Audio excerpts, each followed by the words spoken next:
بسم الله الرحمن الرحيم. اهلا وسهلا بكم في فقره جديده من فقرات الكوره مع الجوكر. وطبعا اخوانا صباح الخير على كل الاهلاويه، صباح الخير على كل الزملكاويه، صباح الخير على كل متابعينا محبينا اخواتي حبايبي. طبعا قبل كل فقره ما تنسوش تدعموا اهل غزه، ربنا يا رب ينصرهم على من عداهم ومن خذلهم ويرحم شهدائهم.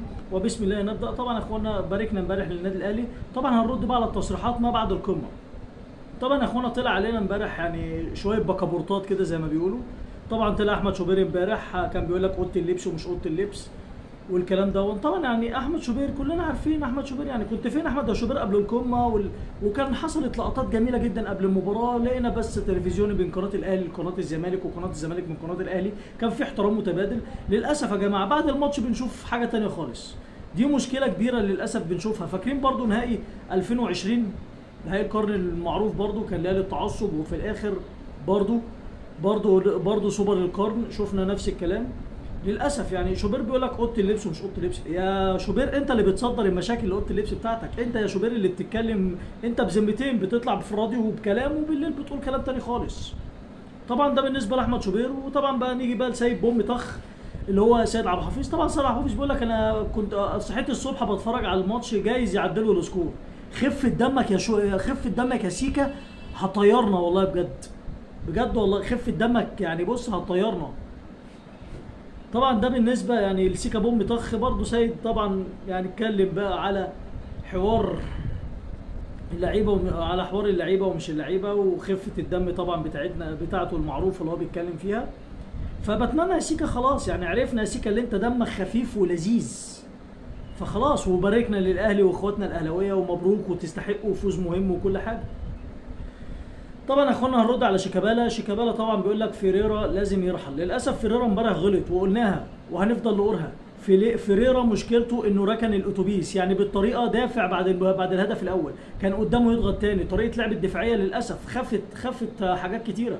برضو الاهلي هرجع اقولها، النادي الاهلي نجح انه يعزل الفينا. طبعا احنا لسه هنيجي لالفينا والشحات والحركه اللذيذه اللي برضو الشحات لازم يعمل فيها ريتش ولقطه. طبعا يا اخوانا هنيجي بقى لحسين الشحات. حسين الشحات طبعا طلع امبارح انه بيقول لك ما بقصدش اخوان الفينا، انا بقصد نادي الزمالك. يعني بنشوف بجد والله هل النادي الاهلي هيعاقب هذا الشحات؟ يعني حسين الشحات امبارح لعب ربع ساعه عمره، نزل طبعا من الدقيقه 71 ولا 72.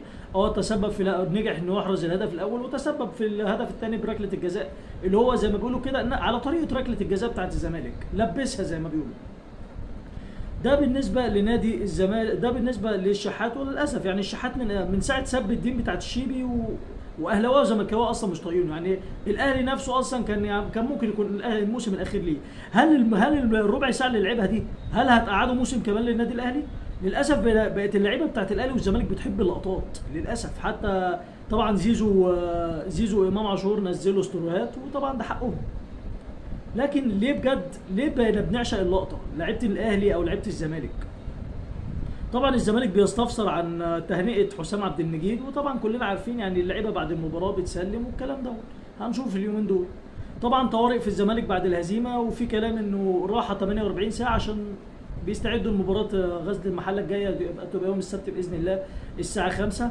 كمان نادي الاهلي عنده مباراه في نفس اليوم امام كهرباء اسماعيليه الساعه 7 الساعه 8. فطبعا هتكون مباراه مهمه. وطبعا بالنسبه لنادي الزمالك هيكون باي في الاسبوع ال11، طبعا ده بعد التوقف. وهنشوف بقى حسام حسن هيستدعي مين ومين، وهنشوف طبعا القايمه الجايه. وطبعا كالعاده حسام حسن مش مدرب عادل، فهنشوف الكلام ده. اتكلمنا امبارح قلنا عمر جابر كتر خيره وكان الضغط عليه. طبعا النادي الاهلي نجح انه يعزل الفينا، وشفنا الضغط كان من النادي الاهلي كان على ناحيه عمر جابر عشان يقطع الامداد. يعني عمر جابر لما كان في ماتشات الزمالك اللي فاتت كان بيقطع وبيوصل لالفينا، فالاهلي نجح في الحته دي.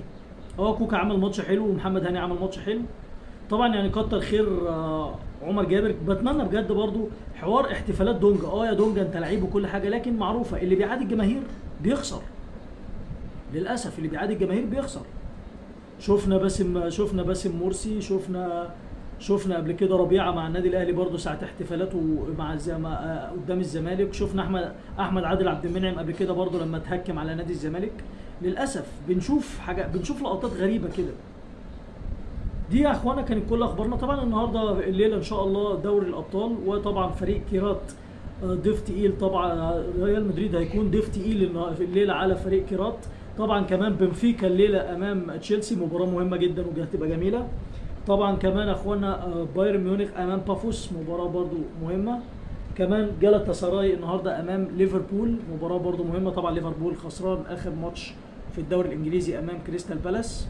وهنشوف النهارده مباراه جميله جدا. طبعا دي كانت اخر اخبارنا، اتمنى يا رب ما كنتش ثقلت عليكم. ربنا يا رب طبعا ينصر اهل غزه، ربنا يا رب ينصر فلسطين باذن الله. اترككم في رعايه الله وامنه وحفظه. وطبعا اخوانا ما تنسوش الدعم باللايك والشير والسبسكرايب، وباذن الله نكون معاكم في كل جديد وجديد. اتمنى لكم يوم جميل. شكرا، السلام عليكم.